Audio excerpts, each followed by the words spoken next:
Relative pronouns.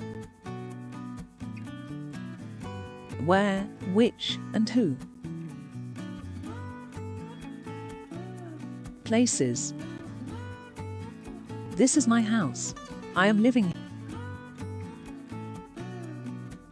This is the house where I am living.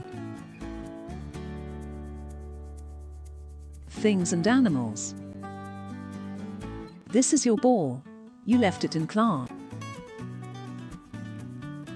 This is the ball which you left in class. People. We are detectives. We solve the mystery. We are the detectives who solved the mystery. One more time.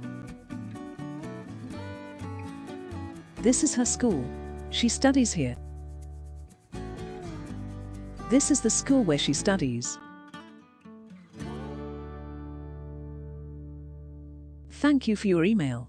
It was interesting. Thank you for your email, which was interesting. The children played in the street. They are not from our class. The children who played in the street are not from our class. Well done.